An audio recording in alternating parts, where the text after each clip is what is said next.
Jai Hind, one and all. Now we are going to derive the equations of motion by calculus method. So calculus method means we need to use the integration method. By integration method, by calculus method, we are going to derive the equations of motion. So let us consider that at any instant of time, acceleration can be defined as dv upon dt. On cross multiplying, a dt is equals to dv. So it has been integrated from 0 to t. ध्यान रखिएगा, d के साथ जो term होगा, उसी term का आपके limits लगेंगे, उसी टर्म के लिमिट्स लगते हैं. यहाँ पे d के साथ t है, तो यहाँ पे लिमिट्स 0 से t है. यहाँ पे d के साथ v है, v मींस वेलोसिटी. यहाँ पे इनिशियल वेलोसिटी और फाइनल वेलोसिटी मार्क किया गया है. So I hope now you get it कि d के साथ जो टर्म होगा वो वेरिएबल होगा और लिमिट्स हमेशा उसी टर्म के लगते हैं. नाउ a आपका बाहर आ जाएगा, a कांस्टेंट फिगर है, बाहर आ गया. dt को हमने कॉपी कर लिया 0 से t equals to dv u से v. dt का इंटीग्रेशन t आता है, 0 से t इक्वल्स टू dv का इंटीग्रेशन v आता है, u to v. Okay, now putting the upper limit minus lower limit. Upper limit t था, माइनस 0 को t की जगह पुट करेंगे तो 0 रहेगा.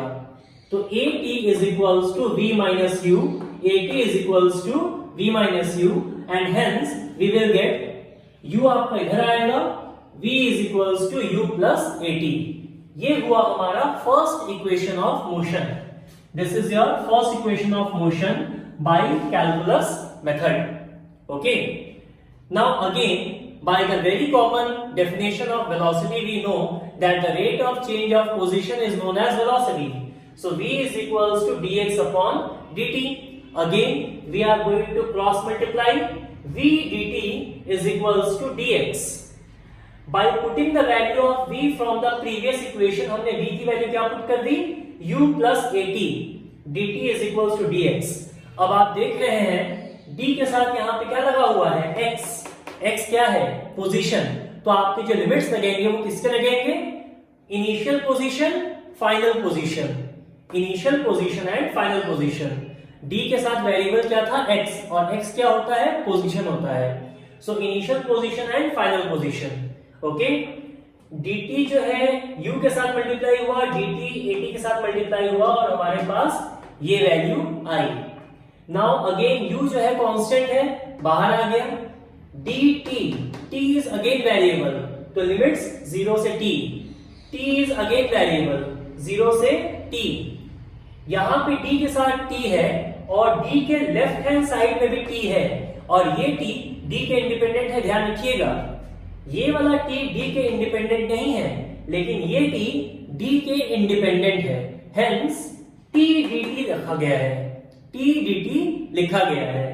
तो a आपका बाहर आ गया क्योंकि a क्या है, कांस्टेंट है. तो यहाँ पे t का पावर क्या हो जाएगा, 1 हो जाएगा. t का पावर क्या हो जाएगा, 1 हो जाएगा. For integration what we will use, we will use x to the power n formula. We are going to use x to the power n formula, that is x to the power n plus 1 upon n plus 1. That means t to the power 1 plus 1 upon 1 plus 1, that is t square by 2. We have the limits. यहाँ पे आपको limits दिख रहे हैं, यहाँ पे भी आपको लिमिट्स दिख रहे हैं. जैसे ही हम लोग लिमिट पुट करेंगे तो u t minus 0 ut आ जाएगा, प्लस a आपका कॉपी हो गया. 2 is the constant in denominator, तो हमने हाफ अलग कर लिया. t को t की जगह पुट किया, t और 0 को t की जगह पुट किया, means final limit minus initial limit, t square minus 0. तो वैल्यू क्या रह जाएगी, t स्क्वायर. यहाँ पे x2 माइनस x1 को क्या माना गया, कैपिटल S. कैपिटल S क्या है आपका, displacement. Hence we got the second equation of motion by calculus method. We got the second equation of motion by calculus method. So this is how we are going to derive the first equation of motion as well as second equation of motion. लेकिन अब हमें third equation of motion भी derive करना है। We need to derive third equation of motion. कैसे करेंगे देखिए,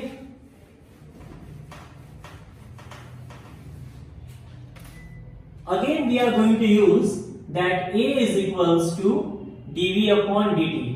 हमने इसी फॉर्मूले का इस्तेमाल किया, A is equals to dv upon dt। यहां पे अगर हम multiplying and dividing by dx कर दें इन न्यूमरेटर एंड डिनोमिनेटर, कोई फर्क नहीं पड़ेगा क्योंकि dx dx कट जाएगा, आंसर 1 आ जाएगा। लेकिन ये लिखने का फायदा मिलेगा हमें। क्या फायदा मिलेगा देखते हैं। अगर हम इसे थोड़ा सा रीअरेंज कर दें, कैसे रीअरेंज करेंगे, dv अपॉन dx, इस dx को हम यहां ले आए, मल्टीप्लाई में है, लाया जा सकता है, और इस dx के नीचे dt को ले आए, dt को यहां ले आए, dx को यहां ले आए। फायदा क्या मिला, dx अपॉन dt को v कहा जाता है, dx अपॉन dt को v कहा जाता है। Hence a is equals to dv upon dx dot v। on cross multiplying a dx is equals to v dv। ध्यान रखिएगा dv dot v dv square नहीं होगा, dv dot v dv square नहीं होगा। this v is independent of dv। again I am telling this v is independent of dv। ये v dv से independent है, अलग है, वो कभी भी dv स्क्वायर नहीं होगा, ध्यान रखिएगा इस बात का। Now integrating both the sides, दोनों ही तरफ हम इंटीग्रेट करेंगे तो क्या हो जाएगा, u से v तक, 0 to x, क्योंकि d के साथ x है, d के साथ v है, तो limits initial velocity final velocity, initial position final position. a is constant, बाहर आ जाएगा, a बाहर आ गया, dx 0 to x, यहां पे v के पावर में 1 है, dv u से v। ओके, इसका इंटीग्रेशन क्या होगा, dx का इंटीग्रेशन x होता है, 0 to x is equals to, this will be x to the power n, formula फिर से लगेगा, x to the power 1 plus 1 upon 1 plus 1, that means v square by 2 u to v। Initial position final position mark कर दिया गया। Hopefully आपने ये part देख लिया है, इसे हम इरेज कर देते हैं।